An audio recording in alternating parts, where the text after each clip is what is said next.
Hi, నమస్తే. నేను మీ ఆదేశ్. ఈరోజు విజ్ఞాన దర్శిని రమేష్ అన్న మనతో పాటు ఉన్నాడు. ఆయన అయితేంది మన జయరాజ్ అన్న ఇద్దరు కలిసి చేస్తున్న యాత్ర గురించి క్లుప్తంగా తెలుసుకుందాం. అన్న నమస్తే. నమస్తే అన్న, జయరాజ్ అన్నతో మాట్లాడుతుంటే ప్రతిసారి మాటకు ముందు రమేష్, మాటకు వెనకాల రమేష్ అని అంటాడు.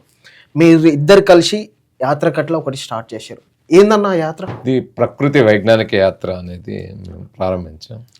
జనవరి 27 సోమశిల ప్రారంభమై ఫిబ్రవరి 28 వరకు యాత్ర తెలంగాణలోని 33 జిల్లాలో తిరుగుతుంది. సైన్స్, ప్రకృతి ఈ రెండు వేరు వేరు కావు అని చెప్పడం మా ఉద్దేశం. సైన్స్ అంటేనే ప్రకృతిని, ప్రకృతిలోని సత్యాలను శోధన పరిశోధనలతో అర్థం చేసుకొని ఆధార సహితంగా నిరూపించడం. అంటే ప్రకృతిలో ఉండే అనేక అంశాలని అన్వేషించడమే సైన్స్ అనుకున్నప్పుడు నేచర్, యూనివర్స్ ఇవన్నీ కూడా. సో ఈరోజు ఆ నేచర్ ప్రమాదంలో పడింది.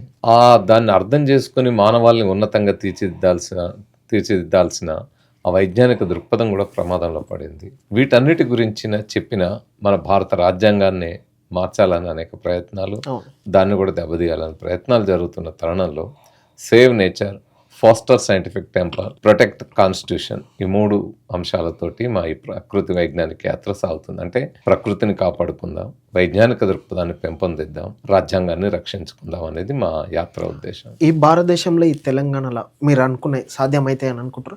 ఏ దేశంలో అయినా సాధ్యమే. సాధ్యం కాకపోతే మానవాళి మనుగడ కోల్పోతుంది.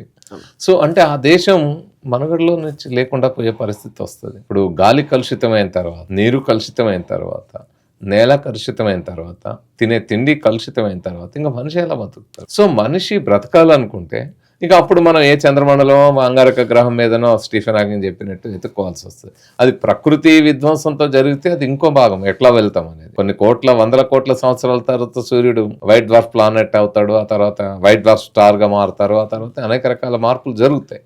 బట్ మనము మన చేజేతులా నాశనం చేసుకుంటున్న తర్వాత ప్రజల్లో సైంటిఫిక్ టెంపర్ కోల్పోయి మనం మూఢత్వంతో వీటన్నిటిని నాశనం చేసుకున్నప్పుడు పోతాము. ఏ దేశం అయితే వాటిని కాపాడుకుంటుందో అదే నిలబడుతుంది. ఈరోజు యూరోప్ దేశాలకు వెళ్తే ఎందుకు అంత ప్రకృతి పట్ల అంత ప్రేమ ఉంటుంది, లేదు సైంటిఫిక్ టెంపర్ పట్ల అంత ప్రేమ ఉంటుంది అనేది తద్వారా వాళ్ళు ఎంత ఆరోగ్యవంతంగా జీవిస్తున్నారు అనేది అర్థమవుతుంది. సో మనం ఆరోగ్యవంతంగా ఉండాలి, మన భావితరాలు ఆరోగ్యవంతంగా ఉండాలి, మరింత ఎక్కువ కాలం మానవ మనుగడ కొనసాగాలి అంటే కాపాడుకోవాల్సిందే. అన్న, దేశ ప్రధాని ఒక మాట మాట్లాడుతుంటే విన్నా, ఈ ప్రపంచంలోనే భారతదేశం ముందంజలో ఉంటుంది టెక్నాలజీలల్లో అని మాట్లాడుతుంటే విన్నా. ఇంకా మీరు మూఢనమ్మకాలు, సైంటిఫిక్ అది ఇది అని అంటారు.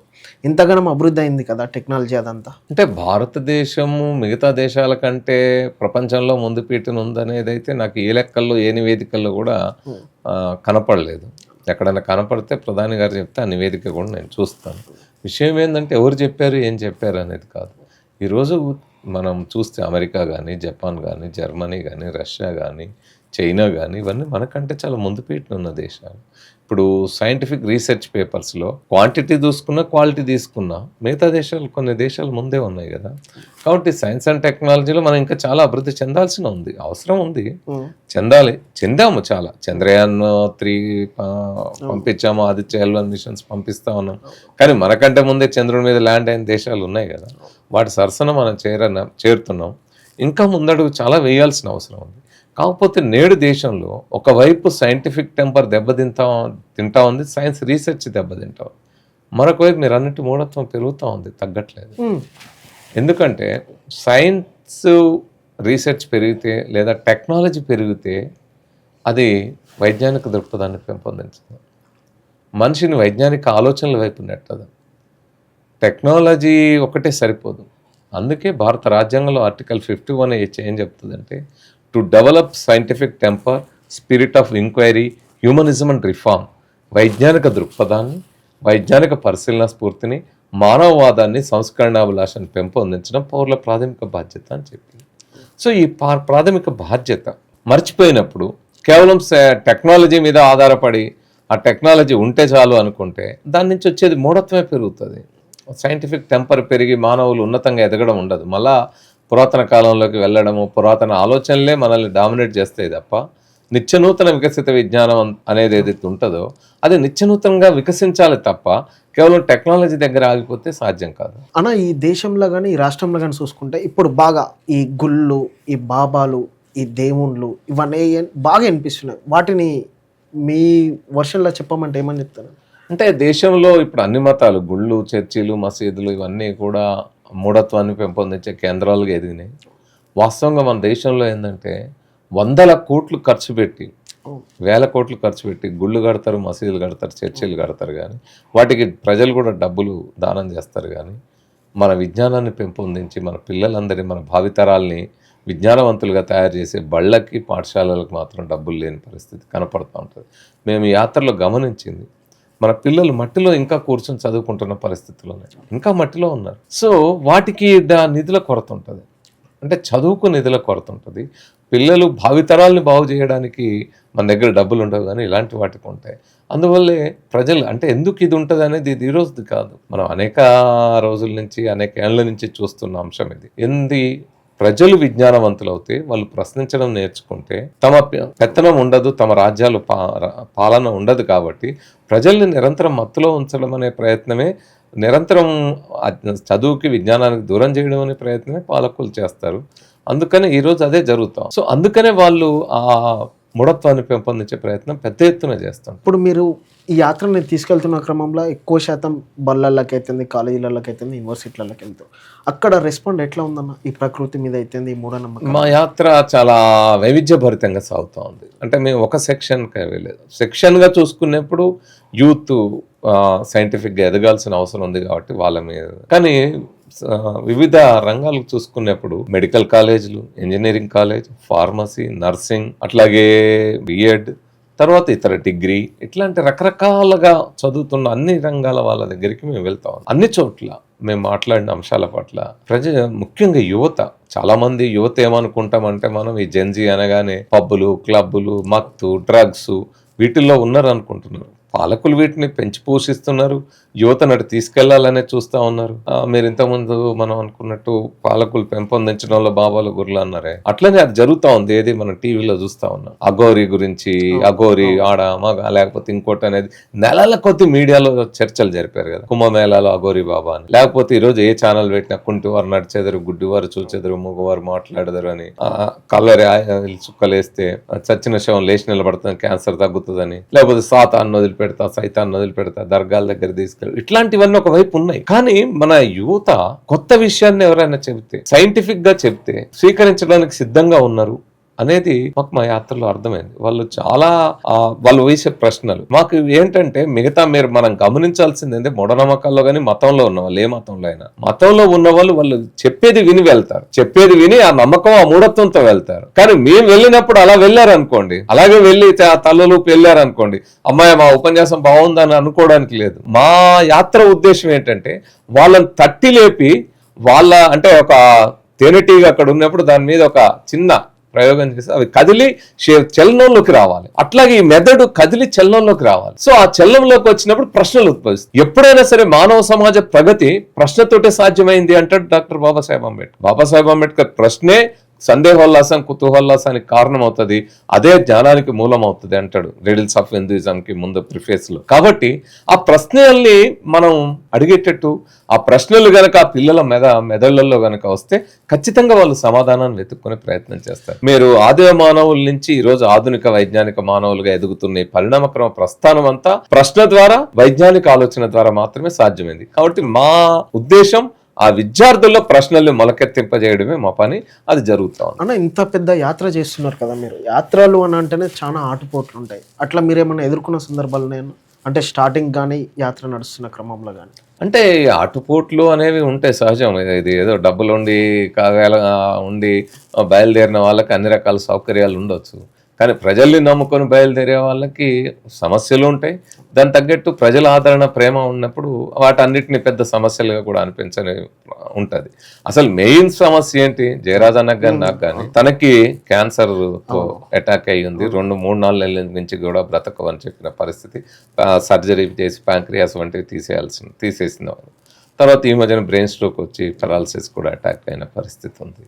నాకు 5 ఏళ్ల క్రితము కార్డియాక్ ప్రాబ్లం, మీ అందరికి తెలిసింది, కార్డియాక్ ప్రాబ్లం వచ్చి నేను మొత్తం కొలాప్స్ అయిపోయి అన్కాన్షియస్ వెళ్ళిపోయి వెంటిలేటర్, ఎమర్జెన్సీ ఇంజెక్షన్, సిపిఆర్ ఇట్లాంటి వాటితోటి బతికొచ్చిన వాడు. నన్ను కూడా 3-4 నెలల నుంచి బ్రతుకో అన్న పరిస్థితి. ఇప్పటికీ బ్లడ్ పంపింగ్ కెపాసిటీ EF అంటారు, 25% అంటే మోస్ట్ డేంజరస్ అంటారు. ఇంకా మాట్లాడితే హార్ట్ ట్రాన్స్ప్లాంటేషన్ తప్ప వేరే ట్రీట్మెంట్ లేని దశలో ఉన్నాం. కానీ తిరుగుతున్నప్పుడు మాకు అనిపించింది 3-4 నెలలు మించి బ్రతక ఉన్న మనిషి 5 ఏళ్ళు కదా ఎలా ఉన్నారు, 5-6 నెలలు మించి బ్రతక ఉన్న జయరాజన్ 20 ఏళ్ళ నుంచి ఎట్లా ఉన్నారు అంటే ఒకటి ప్రజల మధ్యలో ఉండి ప్రజల కోసం పనిచేసిన వాళ్ళకి ఖచ్చితంగా ఆ ఆరోగ్యం గురించి ఆలోచించుకోవాల్సిన అవసరం ఉండదు, ఆరోగ్యవంతంగానే ఉంటారు అనేది అర్థమవుతుంది. సో ఈ క్రమంలో ఇక భోజనాలు కానీ ఇతరంతర అనేక సౌకర్యాల దగ్గర ఉంటాయి ఇబ్బందులు. బట్ ఆ ఇబ్బందులన్నీ అధిగమించి ప్రజలు అక్కడికి పోయినప్పుడు భోజనాలు అరేంజ్ చేయడం లేదా ఇతరత్ర చూసుకోవడం చేస్తున్నారు కాబట్టి వెళ్తున్నాం. అది ఇతరత్ర సమస్యలు అయితే మాకు ఏమి ఎదుర్కొన్నా. ఇంత పెద్ద యాత్ర చేసేటప్పుడు వెహికల్ అయితేంది, ఫుడ్ అయితేంది, అవి ఇబ్బందులు ఉంటాయి. ఆర్థికంగా ఎట్లా నెట్టుకొస్తారు? నేను చెప్తుంది అదే, ప్రజలు చాలామంది మాకు ఆదరించి ఒక దగ్గర పెట్రోల్, ఒక దగ్గర డీజిల్, ఒక దగ్గర భోజనాలు, ఒక దగ్గర వసతి సౌకర్యాలు కల్పించడం ఇట్లాంటివన్నీ చేస్తున్నారు. సో అవన్నీ కూడా మేము ఉన్నవాళ్ళు ఎక్కడ అవకాశం ఉంటే అక్కడ, అంటే మాకేమి పెద్ద సౌకర్యాలు కావాలి, స్టార్ హోటల్స్ కావాలి మాకు ఇవన్నీ అనుకోవడం. కాకపోతే ఏంటంటే మాకు ఇద్దరం పేషెంట్స్ కాబట్టి చిన్నగా వాష్రూమ్ అందుబాటులో ఉండాలి, మాకు ఉన్నంతలో కొంత మంచిగా ఉండాలి, అవి తప్ప మిగతా మా యూత్, మా ఎమ్మటి ఒక 20 మంది టీం ఉంది, అందరూ యువకులు, వాళ్ళైతే ఎక్కడ ఉంటే అక్కడ ఉంటున్నారు. మాకు TPTLF విజయ్ ఉంటుంది, ఆయన యువకుడు ఎక్కడైనా వాడుకుంటారు. మా తెలంగాణ విజ్ఞాన దర్శిని అధ్యక్ష కార్యదర్శులు ఆదంరాజు, మహమ్మద్ అలీ ఉంటారు, వాళ్ళు కూడా అంతే. మిగతా టీం మెంబర్స్, మిగతా వాళ్ళందరూ కూడా అంతే, ఎక్కడ ఉంటే అక్కడ అడ్జస్ట్ అయిపోయే వాళ్ళు ఎవరు మాకు ఇదేంది ఇట్లా ఉన్నామని అనుకునే పరిస్థితి లేదు. ఏది ఉంటే అది తింటున్నాం, ఎట్లా ఉంటే అట్లా వెళ్తున్నాం. మొత్తం ఎన్ని రోజులు చేయబోతున్నా యాత్ర? ఇది 4 రోజులు, జనవరి 27 నుంచి ఫిబ్రవరి 28 వరకు. ఫిబ్రవరి 28 జాతీయ సైన్స్. అసలు ఈ యాత్ర తలపెట్టడంలో మాకు ఇంకొక ప్రధాన ఉద్దేశం ఏంటంటే అది సైంటిఫిక్ టెంపర్ అనేది ఇప్పుడు సమాజంలో తగ్గిపోతా ఉంది. దీనికి కారణం మనం చూస్తే పాఠ్య పుస్తకాల్లో నుంచి డార్విన్ జీవ పరిణామ సిద్ధాంతం ఎత్తేస్తున్నారు, పీరియాడిక్ టేబుల్ ఎత్తేస్తున్నారు. ఈ రోజు మీరు ఇంటర్వ్యూ చేసే రోజు డిమిట్రీ మెండలేవ్ జన్మించిన రోజు. ఈ డిమిట్రీ మెండలేవ్ అనే సైంటిస్ట్ పీరియాడిక్ టేబుల్ ని పీరియాడిక్ టేబుల్ రూపొందించిన సైంటిస్ట్. ఆ పీరియాడిక్ టేబులే అది రూపొందిన తర్వాత అనేక కొత్త మూలకాలు కనుగొనడానికి అది కారణమైంది. అసలు కెమిస్ట్రీ యొక్క బేస్ దాని నుంచే పిల్లర్స్ గా కెమిస్ట్రీ ఎదిగింది. ఈరోజు దాన్నే దెబ్బతీసి అదే లేకుండా చేస్తే, కెమిస్ట్రీ పీరియాడిక్ టేబులే లేకుండా చేస్తే ఇంకా పిల్లలు కెమిస్ట్రీ ఏం నేర్చుకుంటారు? అంటే డబ్బులున్న వాళ్ళ పిల్లలు వాళ్ళేం ఇంటర్నేషనల్ స్కూల్లో అమెరికన్ సిలబస్తో చదువుతుంటారు, వాళ్ళు ఇవన్నీ నేర్చుకుంటారు, డార్విన్ జీవ పరిణామం, ఎలాగా కెమిస్ట్రీ, ఫిజిక్స్ వాళ్ళు నేర్చుకుంటారు. కానీ ఈ దేశంలో చదువుతున్న మన పిల్లలు, మెజారిటీగా ఉండే మన శూద్ర, దళిత, బహుజనుల పిల్లలు, వాళ్ళు చదువుకునే స్కూళ్ళల్లో నుంచి ఆ సిలబస్ నుంచి సైన్స్ ఎత్తేయడం అంటే ఏంటి? అంటే ఒకప్పుడు మనకి అసలు చదువే దూరం చేశారు, చదువు దరిదాపుల్లోకి మన గుడిసెల్లోకి రాకుండా ఆపారు, మన మెదళ్లలో విజ్ఞానాలు నింపకుండా ఆపారు, మన మేధస్సు వికసించకుండా చేశారు, ఏకలవ్యుడు వేలు నడికి వచ్చిన విద్యను కూడా వాడకుండా చేసిన దారుణాలు కనపడ్డాయి ఈ దేశంలో. చదువుకుంటే చెవులలో సీసాలు పోయడం ఇట్లాంటివి కూడా చూసినాము. మహిళలకు అసలు చదువే లేకుండా వంటింటికి పరిమితం చేసిన కాలం చూసినాం. అలాంటి స్థితి నుంచి మహాత్మా జ్యోతిబా పూలే, సావిత్రిబాయి పూలే బళ్ళు పెట్టి చదువుల ద్వారా మన జీవితాలు బాగుపడతాయని చెప్పి డాక్టర్ బాబాసాహెబ్ అంబేద్కర్ ఆ విధంగా చెప్పిన తర్వాత మనం చదువుల్లోకి వచ్చిన తర్వాత ఈ చదువుకొని ముందుకు వస్తుంటే భరించలేని పెత్తనం, ఆధిపత్యం, మా ఆధిపత్యం కూలిపోతుంది అనుకునే వాళ్ళు మళ్ళా మనల్ని మూఢత్వంలో ముంచడానికి ఎప్పుడైనా పాలకులు 2 రకాల మత్తులో ముంచాలని ప్రయత్నం. ఒకటి మద్యము, ఇలాంటి మత్తులు, రెండవది మతము, మూఢత్వం మత్తు. ఈ 2 రకాలు. అందుకే ఇప్పుడు చూడండి మీరు సమాజంలో విచ్చలవిడిగా ప్రజల యువతకి పబ్బులు, క్లబ్బులు, డ్రగ్స్ ఇవన్నీ అందుబాటులో ఉన్నాయి ఎక్కడికక్కడ.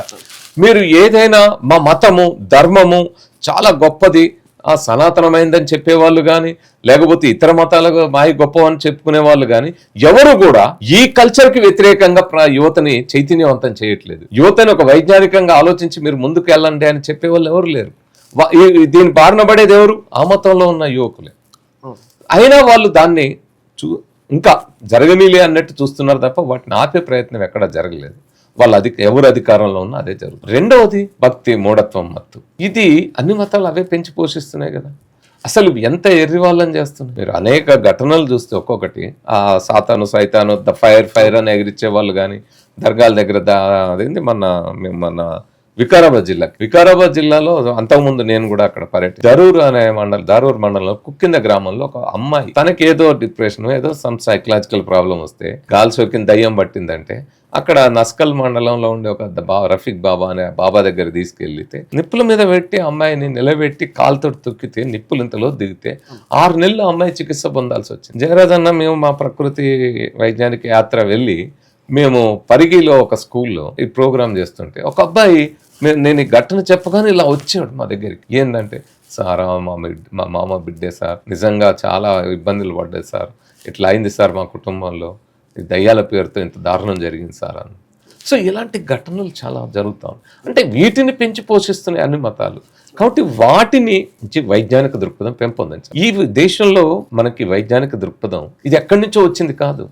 చార్వాకులు మొట్టమొదటి ఈ దేశంలో ప్రశ్నించే తత్వాన్ని, వైజ్ఞానిక దృక్పథాన్ని మనకి కలిగించారు. ఆ తరువాత గౌతమ బుద్ధుడు 2,500 ఏళ్ల క్రితమే చెప్పాడు, పవిత్ర గ్రంథాల్లో ఉందని గాని మహానుభావులు చెప్పారని గాని దేనిని మూఢంగా నమ్మకండి, చివరికి నేను చెప్పింది కూడా మీకై మీరు తార్కికంగా ఆలోచించి సత్యాన్ని తెలుసుకోమన్నాడు. సైన్స్ అంటే అదే కదా. సైన్స్ ఈ రోజు ఆధునికంగా సైన్స్ కి ఇచ్చే నిర్వచనం ఏమిటి? ఈ ప్రకృతి యూనివర్స్ గురించిన సత్యాలను ఒక క్రమ పద్ధతిలో, తార్కిక పద్ధతుల్లో అన్వేషించడం, సో ఆధార సహితంగా నిరూపించడం. ఇప్పుడు అడగబోయే క్వశ్చన్ దీనికి మీరే సమాధానం చెప్తారని అనుకుంటా. ఈ మధ్య కాలంలో చూస్తుంటే చిన్న అంటే పిల్లలకి మీరు అన్నట్టు యువతకి ఎక్కువ దేవుళ్ళు రావడం, అంటే ఎర్రవరం అవుతుంది ఇప్పుడు కొన్ని ప్రాంతాలలో చూసుకుంటే, లేకపోతే ఆ చెట్టు కింద దేవుడు ఉన్నాడు, ఈ చెట్టు కింద దేవుడు ఉన్నాడు అనడం, లేకపోతే నిధులు ఉన్నాయని అట్లా చాలా మోసాలు అట్లా జరుగుతున్నాయి. ఇవన్నీ వాస్తవం అంటారా? ఇవన్నీ నిజాలైతే భారతదేశం ఎప్పుడో సంపన్నం, అదేంది మిగతా దేశాల కంటే అగ్రదేశంగా ఉండేది. ఇక్కడ సమస్య ఏంటంటే ప్రజల్లో, యువతలో ఈ మత్తును నింపిన తర్వాత, వాళ్ళు హిస్టీరియాగా మారిపోయిన తర్వాత ఇలాంటి దారుణాలు అనేకం జరుగుతూ ఉన్నాయి. ఇది అన్ని మతాలు చేస్తూ ఉన్నాయి. మీరు నేను ఇంతమంది చెప్పినట్టు ఆయనేమో అట్లా అంటాడు, ఇంకొక ఆయన ఎగిరిస్తూ ఉంటాడు, ఇట్లా రకరకాలు జరుగుతూ ఉన్నాయి. కాబట్టి వీటన్నిటి నుంచి మనం యువతని బయటికి తీసుకురావాల్సిన అవసరం. అందుకే అది ఎప్పుడైతే సైంటిఫిక్ టెంపర్ ఉంటుందో అప్పుడు ఈ పిల్లలకి ఇలాంటివి రావు, యువతకి ఇది రాదు. ఇవన్నీ వాళ్ళు హిస్టీరిక్గా మారడం అన్న ఇవి ఉండాలి, లేకపోతే మోసం అన్న చేస్తూ ఉండాలి. ఈ రెండే తప్ప వేరే ఏముండదు. ఇక్కడ మీరు గమనిస్తే ఎర్రవరము మీరు చెప్పింది, ఆ తర్వాత దాని మీద అనేక ఇతర వీడియోలు కూడా వచ్చినాయి కదా, ఎట్లా మోసం జరుగుతూ ఉంది, ఏమిటి అక్కడ, దాని వెనకాల ఉన్న వ్యాపార ప్రయోజనాలు ఏంది, రియల్ ఎస్టేట్ ఏంది, ఇవన్నీ కూడా ఉంటాయి కదా. మీరు ఏదైనా చూడండి, ఏ మతానికి సంబంధించిన వాటిని చూసినా వాటి చుట్టూ ముడిపడి ఉండే అంశం ఏంది? సంపదే. ఆశ్రమాలు, 100 కోట్లు, దాని వెనకాల ఉండే మాఫియా, బ్లాక్ మనీ. ఈరోజు దేశంలో స్విట్జర్లాండ్, మన స్విస్ బ్యాంకులో నల్లధనం అంటారే, స్విస్ బ్యాంకులో ఉన్న నల్లధనానికంటే 10 రెట్ల నల్లధనం ఈ అన్ని మతాల బాబాలు ఉన్నారే. బాబా అనేది ఫస్ట్ ఒకళ్ళ నుంచి మొదలైనా కూడా ఈ బాబాలు, సాములు, పాస్టర్లు, వీళ్ళు ముల్లాలు, వీళ్ళు ఇట్లాంటి వాళ్ళు పెట్టుకునే ఆశ్రమాలు ఏవైతే ఉంటాయో వాటిల్లోనే ఎక్కువ ఉంటుంది. ఎందుకంటే అక్కడికి ఏ ఈడీ రైడ్ ఉండదు, ఏ సిబిఐ రైడ్ ఉండదు, ఏ ఇన్కమ్ ట్యాక్స్ రైడ్ ఉండదు. కాబట్టి అక్కడి నుంచి మనం చూసినాం కదా అనేక సార్లు లారీలు దాని నల్లధనం తరలిపోయినాయి కూడా కనపడతాయి. అట్లా మీరు అనేక మంది బాబాలు ఈ మధ్య లైంగిక వేధింపులతోటి అరెస్ట్లు అయినాయి చూసినాము. బాబాలని నేను చెప్తున్నా అంటే అది క్రిస్టియన్ ఫాస్టర్ అరెస్ట్ అయింది చూసినాం, నన్స్ని రేప్ చేసి లేదా పిల్లల్ని రేప్ చేసి, అట్లాగే ముల్లాస్ కొంతమంది వాళ్ళు అరెస్ట్ అయింది అనేక మందిని చూస్తాం. సో అందరూ ఆ మత్తులో ముంచేటప్పుడు అట్లాంటి వాటికి వెళ్తాం. కాబట్టి మనం ఈ సైంటిఫిక్ టెంపర్ గురించి ఆలోచించి ప్రచారం చేయాల్సిన అవసరం. అదే పని, అందుకే మీరు చూడండి, ఈ ప్రశ్నించే తత్వం చంపితే సమాజం 1500 ఏళ్ల పాటు, దాదాపు 15 శతాబ్దాల పాటు భారతదేశంలో ఆర్యభట్ట తర్వాత కొత్త ఆవిష్కరణ ఏదైనా కనపడిందా మీకు? ఓ సైంటిఫిక్ డిస్కవరీ ఎక్కడైనా కనపడిందా? ప్రశ్నలు చంపేశారు. చార్వాకుల్ని, బౌద్ధులని చంపి బౌద్ధాన్ని దేశం నుంచి తరిమేసిన తర్వాత, చార్వాకులు లేకుండా చేసిన తర్వాత ఇంకా నీకు సైంటిఫిక్ డిస్కవరీ ఎందుకుంటాయి? భారతదేశం ఒకప్పుడు వైజ్ఞానికంగా చాలా వెలసిల్లింది. ఆర్యభట్ట లాంటి సైంటిస్టులు ఈ దేశాన్ని ఎప్పుడో 1600 ఏళ్ల క్రితమే ఆర్యభట్ట భూమి గోళాకారంలో ఉందని, తర్వాత గ్రహణాలకు కారణము చంద్రుడి నీడ భూమి మీద పడ్డం, భూమి నీడ చంద్రుడి మీద పడ్డం అనేది సైన్స్ ఆయన ఆవిష్కరించారు. ఈరోజు మేము మా యాత్రలో మక్తల్ ప్రాంతానికి, నారాయణపేట ప్రాంతానికి వెళ్తే అక్కడ మక్తల్లో నిలువురాళ్ళని ఉంటాయి. అంటే కొన్ని వేల ఏళ్ల క్రితమే, చాలా మంది ఏదో లెక్కలేసి చెప్తున్నారు అని, లెక్కలు కాదు, ప్రజలు తమ శ్రమ సంస్కృతిలో సైన్స్ నిర్మించుకున్నారు. దాన్నే చార్వాకులు, బౌద్ధులు పెంచి పోషించారు ఈ దేశంలో, శ్రమ సంస్కృతిని, ప్రశ్నించే తత్వాన్ని, వైజ్ఞానిక ఆలోచనలు. దాని ఫలితంగా మీరు అట్లాంటివి అనేక నిర్మాణాలు అప్పుడు కనపడతాయి. అప్పుడు ప్రాక్టికల్గా వాళ్ళు రాళ్ళు వేర్చుకొని ఆ శ్రమను ఉపయోగించుకొని అక్కడ దాన్ని అబ్జర్వ్ చేస్తూ, పరిశీలిస్తూ నేర్చుకున్నారు. సో అలాంటివన్నీ ఈరోజు దెబ్బతింటా ఉన్నాయి. అవి ఇప్పుడు ఆ నెలూరాలు కూడా రియల్ ఎస్టేట్లో పోయే పరిస్థితి వచ్చింది. ఈ తెలంగాణకి ఒక సుసంపన్నమైన, భారతదేశానికి ఉంది, అందులో మరీ ముఖ్యంగా తెలంగాణకి సుసంపన్నమైన వైజ్ఞానిక వారసత్వం ఉంది. అది తెలియదు, అది తెలియజెప్పడమే మా ఉద్దేశం. ఏడుదన్నది ఇప్పుడు మీరు చూస్తే మనము క్రొమాగ్నన్ గుట్టల్లో చిత్రించిన చిత్రాలు ఎలాంటివి అంటాడు శ్రీశ్రీ. అక్కడ కాదు, మీరు తెలంగాణలోని భూపాలపల్లి జిల్లాకి వెళ్ళండి. భూపాలపల్లి జిల్లాలో గుహలలో కొన్ని వేల ఏళ్ల క్రితం, దాదాపు 30-40 వేల ఏళ్ల క్రితమే పెయింటింగ్స్ వేసినవి ఇప్పటికీ సజీవంగా అక్కడ పెయింటింగ్స్ నిలబడ్డాయి. 30-40 ఏళ్ల క్రితం, వేల ఏళ్ల క్రితం వేసిన పెయింటింగ్స్ ఇప్పటికీ అక్కడ సజీవం కనబడదు. మన పక్కన భువనగిరిలో, హైదరాబాద్ నగరంలో కనపడతాయి కేవ్ పెయింటింగ్స్. మీరు అలాంటివి ఈరోజు చరిత్రకారులు తెలంగాణలో వాటిని పట్టి తీస్తా ఉన్నారు. మన పురాతత్వ అన్వేషకులు కానీ, పురాతత్వ పరిశోధకులు కానీ, చరిత్ర పరిశోధకులు కానీ అలాంటి వాటిని బయటికి తీస్తాం. మక్తల్లోని నిలువురాళ్ళు కానీ ఇలాంటివి అనేక రకాలు ఉన్నాయి. ఇవన్నిటితో పాటు మీరు చాలా మందికి తెలియని అంశం ఏంటంటే, అంటే మన చరిత్ర మనకు తెలియంది హన్మకొండలో మీరు అటు చూస్తే ఒక పెద్ద గుట్ట కనబడుతుంది, అగ్గులయ్య గుట్ట అంటారు. అక్కడ ఒక జైన దేవాలయం ఉంది, అందరూ జైన గుడికి వెళ్తారు, అదేదో అనుకుంటారు. కానీ దాని పేరే అగ్గులయ్య గుట్ట. ఎవరు ఈ అగ్గులయ్య అని శోధించడం మొదలు పెడితే, ఆ అగ్గులయ్య 1000 ఏళ్ల క్రితమే తెలంగాణలో వైద్య రంగంలో ప్రసిద్ధి చెందినవాడు. ఇప్పుడు అవి ఏమంటావు శిలాఫలకాలు బయటకు వచ్చి అనేక రాజులు చెక్కింది. ఆ రాజులు రాసిన దాంట్లో చూస్తే ఆ అగ్గులయ్య ఫస్ట్ భారతదేశంలో చిన్న పిల్లలకు సర్జరీని మొట్టమొదటి మొదలుపెట్టి ఈ రోజు మన పిడియాట్రిక్స్ ఆద్యుడిగా నిలబడ్డాడు. 1000 ఏళ్ల క్రితం జరిగింది. జీవకుడు బుద్ధుడి యొక్క పర్సనల్ వైద్యుడిగా ఉంటాడు. జీవకుడు 2.5 ఏళ్ల క్రితమే కొత్త వైద్య విధానాలు, కొత్త సర్జరీలకు ఆద్యుడు. సో ఇలాంటి వాటి చరిత్ర మనం తెలుసుకోవాల్సిన అవసరం ఉంది. కేవలం అంటే చరకుడు, సుశ్రుతుడేమో చాలా మందికి తెలిసింది, కానీ తెలియనివి చాలా ఉన్నాయి. అలాంటి వాటిని కూడా మనం బయటికి తీసుకోవాల్సిన మా ప్రకృతి వైజ్ఞానిక యాత్రలో అది అంటే అడవుల్ని పరిరక్షించుకోవడానికి అడవుల దగ్గరికి వెళ్తాం, చెట్టు దగ్గరికి వెళ్తాం, అట్లాగే వైజ్ఞానిక ప్రాంతాలు ఎక్కడున్నాయి అక్కడికి వెళ్తాం. వీటి గురించిన ఇవి అంశాలన్నీ కూడా ఇగో మీ జిల్లాలో ఇది ఉంది, మీ ప్రాంతంలో ఇది ఉంది, మీరు ఇక్కడ ఉన్నారు, మీరు ఇలా చేసుకోవచ్చు, ఇలా చేయొచ్చు అనే అంశాలన్నిటినీ మేము వివరిస్తాం. ఇప్పుడు ఒక టెక్స్ట్ బుక్ లో ఉన్న అంశం ఏముంటుంది, మేము ఒక మెడికల్ కాలేజ్ పోయినాం, మెడికల్ కాలేజ్ పోతే టెక్స్ట్ బుక్ లో వాళ్ళ బుక్ లో ఉన్నది చదువుతారు, అయిపోతుంది. కానీ దాని వెనకాల ఉండే చరిత్ర ఏంది, సుశ్రుతుడు ఎలా సర్జరీ చేయగలిగాడు, అంతకుముందు ఆ సమాజంలో ఎలా ఒక జంతువును కోసి పరిశీలించి ఆ తర్వాత ఒక డెడ్ బాడీని కోసి ఎలా పరిశీలించారు. డైరెక్ట్ మనిషిని కోయారు కదా, ముందు డెడ్ బాడీని కోసి పరిశీలిస్తే వాళ్ళు మందులు ఇచ్చితారనుకోండి, వాళ్ళు మందులు ఇస్తే తగ్గితే ఏమంటాడు, వీడు డెడ్ బాడీ కోసి పరిశీలిస్తే ఏమంటాడు, వీడు మందులు ఇస్తే రోగం తగ్గిందంటే వీడి దగ్గర ఏదో శక్తి ఉన్నది, ఇది క్షుద్ర విద్య అన్నాడు. నేనేం చెప్తున్నా అంటే నాకు చరిత్రలో నాకు అర్థమైంది ఏంటంటే క్షుద్ర విద్య అనేది లేదు. శూద్రులు పనిచేశారు కాబట్టి శూద్ర విద్యను క్షుద్ర విద్య అంటున్నారు. అదే మేము ముఖం నుంచి వచ్చినాం కాబట్టి మేము గొప్ప వాళ్ళం కాబట్టి మాది గొప్ప, మా దగ్గర ఉన్నది మంచిది, వీళ్ళు చేసే క్షుద్రమైంది అంటున్నారు. అట్లాంటి అనేక అంశాలు. ఇప్పుడు మీరు అట్లా కోర్స్ చూస్తే ఎవరు ఫస్ట్ పెయింటింగ్స్ వేశారంటే నాకు ఫస్ట్ పెయింటర్ కనపడ్డాడు, లియోనార్డో డా విన్సీ. మొత్తం బాడీ లోపల ఉండే పార్ట్స్ అన్నేసాడు. దాన్ని మరింత ఉన్నతంగా తీసి ఒక అనాటమీకి సంబంధించిన ఫస్ట్ బుక్ పబ్లిష్ చేసిన వెసాలియస్, ఆయన చరిత్ర ఏంది కూడా మేము చెప్పినాం. కాబట్టి ఇట్లాంటి లోతుల్లోకి వెళ్ళి భారతదేశంలో కూడా వైద్యుడి చేత తిండి తినకూడదు అని వైద్యులను నిషేధించిన, అంటే వైద్యాన్ని మెడికల్ సైన్స్ ని నీచంగా చూసి దాన్ని కించపరిచి అలా అది ఎవరు ప్రాక్టీస్ చేస్తే వాళ్ళని శుద్ర మాంత్రికుల కింద చంపిన కాలం కూడా ఉంది. కాబట్టి వాటన్నిటినీ తట్టుకొని ఈరోజు మనకు సైన్స్ ఎంత అభివృద్ధి చెందిందంటే ఎన్నో వేల మంది త్యాగాల ఫలితం, వాళ్ళ ప్రాణాలు అర్పించిన తర్వాతనే ఈరోజు మనం ఉన్నాం. కాబట్టి అలాంటివి ఎక్కడెక్కడ ఉన్నాయో వాటన్నిటిని కూడా వెలికి తీసి మనం వైజ్ఞానికంగా ఎదగాల్సిన అవసరం ఉంది అనేది మనం నేటి యువతరానికి చెప్పాల్సిన అవసరం ఉంది. అంటే నిత్య నూతన వికసిత విజ్ఞానవంతులుగా మన యువత తయారు కావాలి. లేకపోతే శ్రీశ్రీ చెప్పినట్టు మొద్దురాతి చిప్పలు నూతిలోని కప్పలు అంటాడే అలా తయారు చేయాలని పాలకులు చూసినప్పుడు డ్రగ్స్, మతము, మద్యము అన్ని రకాల మత్తులో ముంచి వాళ్ళ మెదడు ఎదగకుండా, మేధస్సు వికసించకుండా చేసినప్పుడు ముఖ్యంగా మీ యాత్ర ఉద్దేశం ఏంటి? మా యాత్ర ఉద్దేశం తెలంగాణ యువతని మేధావంతులుగా, విజ్ఞానవంతులుగా రూపొందే విధంగా వాళ్ళలో ప్రశ్నించే తత్వాన్ని పెంపొందించడం. గౌతమ బుద్ధుడు చెప్పినట్టు, చార్వాకులు చెప్పినట్టు, మహాత్మా జ్యోతిబా పూలే, సావిత్రిబాయి పూలే చెప్పినట్టు, వేమన చెప్పినట్టు భారతదేశంలో మొట్టమొదటిసారి ప్రపంచంలో కూడా అనుకోవచ్చు మొట్టమొదటిసారి వైజ్ఞానిక దృక్పథం సైంటిఫిక్ టెంపర్ అనే పదాన్ని పరిచయం చేసి దాని గురించి అది మన జీవన విధానంలో ఉండాలి ప్రశ్నించే తత్వం కానీ ఆధార సహితంగా నిర్ధారించబడడం, ఏదైనా నువ్వు నిజం అనుకున్నది అది తప్పు అని తేలితే దానిని కూడా అంగీకరించుకొని నువ్వు నమ్మిన దాన్ని కూడా మార్చుకొని అంగీకరించుకొని ముందుకు వెళ్ళాలని మొట్టమొదటిసారి 1946లో డిస్కవరీ ఆఫ్ ఇండియాలో జవహర్లాల్ నెహ్రూ చెప్పారు. ఈ రోజుకి అది ఈ సంవత్సరానికి 80 ఏళ్ళు అవుతుంది.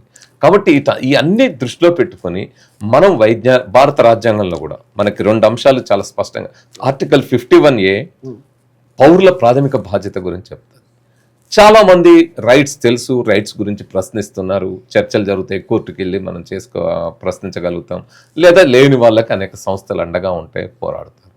కానీ పౌరుల ప్రాథమిక బాధ్యతల గురించి చెప్పేవారు ఎవరు లేని స్థితిలోనే మేము ఈ బాధ్యతను గుర్తు చేయడానికి బయలుదేరాం. ఏంటి ఆర్టికల్ 51 ఏం చెప్తుంది? జాతీయ జెండాను గౌరవించము అంటది. అందుకే జాతీయ జెండా మాతో ఉంది. ఇది చెప్తున్నాం పిల్లలకి. జాతీయ గీతాన్ని గౌరవించము అంది. ఆ జాతీయ గీతాన్ని గౌరవించమని చెప్తున్నాం. అందులో ఆర్టికల్ 51AG ఒక మాట చెప్తుంది. ఏమిటది? Protect forest, environment and nature. అంటే అడవుల్ని, పర్యావరణాన్ని, ప్రకృతిని రక్షించమని చెప్పింది. ఆ బాధ్యతను కూడా చెప్తా ఉన్నాం. జీవ వైవిధ్యాన్ని కాపాడమంది, అది చెప్తా ఉన్నాం. అదేవిధంగా ఆర్టికల్ 51AH చెప్తున్న to develop scientific temper, spirit of enquiry, humanism and reform, ఇవన్నీ చెప్తా ఉన్నాం. అంటే రాజ్యాంగ బాధ్యతల్ని చెప్పడంతో పాటు అంతటి ఘనమైన రాజ్యాంగం, ప్రపంచంలోనే ఉన్నతమైన రాజ్యాంగాల్లో భారతదేశం రాజ్యాంగం ఒకటి. కాబట్టి ఆ రాజ్యాంగాన్ని అనేక దేశాల పాలనా విధానాల్ని, కేవలం రాజ్యాంగాల్ని చాలామంది ఏమనుకుంటారంటే అంబేద్కర్ రాజ్యాంగాన్ని, ఆ రాజ్యాంగం ఈ రాజ్యాంగం కాపీ కాదు. అనేక దేశాల పాలనా విధానాల్ని కేవలం ఆనాటి కాలంలోనే కాదు, పాతకాలంలో పూర్వకాలంలో ఏ విధమైన పాలనా విధానాలు ఉన్నాయి, అవి ఎలా అభివృద్ధి చెందుకుంటూ వచ్చినాయి, ఇప్పటి పాలనా విధానాలు ఎలా ఉన్నాయి, వాటన్నిటిని పరిశీలించి లోతైన అధ్యయనం చేసి భారతదేశానికి ఒక ఉన్నతమైన రాజ్యాంగాన్ని అందించారు. సో కాబట్టి ఆ రాజ్యాంగాన్ని కూడా ఇప్పుడు మార్చాలనే ప్రయత్నం, ఆ రాజ్యాంగాన్ని దెబ్బతీయాలనే ప్రయత్నం, ఆయన చెప్పిన స్వేచ్ఛ, సమానత్వం, సౌభ్రాతృత్వం ప్రిఫేస్లోనే ఉంటుంది. తర్వాత అందులోనే ఇంకో చాలా ముఖ్యమైన సామాజిక, ఆర్థిక, రాజకీయ న్యాయం. ఇది అసలు మొత్తం భారత రాజ్యం యొక్క అంతఃసారం ఆ 6 పదాల్లో ఉంది. కాబట్టి దాన్నే దెబ్బతీసే ప్రయత్నాలు జరుగుతున్నప్పుడు వాటన్నిటిని కాపాడుకోవాలి. అందుకే ప్రకృతిని కాపాడాలి, రాజ్యాంగాన్ని కాపాడాలి, వైజ్ఞానిక దృక్పథాన్ని పెంపొందించాలి. ఇది మా యాత్ర లక్ష్యం. వైజ్ఞానిక మానవుల్ని తయారు చేయాలి, మన యువతని వైజ్ఞానికంగా ఎదిగేటట్టు చేయాలి, వారి మేధస్సు వికసించేటట్టు చేయాలి. వైజ్ఞానిక తెలంగాణని నిర్మించడం ద్వారా ఒక శక్తివంతమైన భారతం నిర్మించగలుగుతాం అనేది మా ఉద్దేశం. ప్రతి రాష్ట్రం వైజ్ఞానికంగా మారితే ఖచ్చితంగా భారతం కూడా వైజ్ఞానికంగా విలసిల్లుతుంది. ఆ విధంగా విలసిల్లేటట్టు చేయాలనేదే ఈ యాత్ర ఉద్దేశం. ఓకేనా, థ్యాంక్ యూ మీ విలువైన టైం మాకు ఇచ్చినందుకు. థ్యాంక్ యూ మిత్రమా. మంచి చూసిరు కదా ప్రజలారా, ఇది ఇవాళ ఇంటర్వ్యూ. దీని కింద మీ అభిప్రాయాలు కట్లా కామెంట్ రూపంలో తెలియజేయండి. Thank you.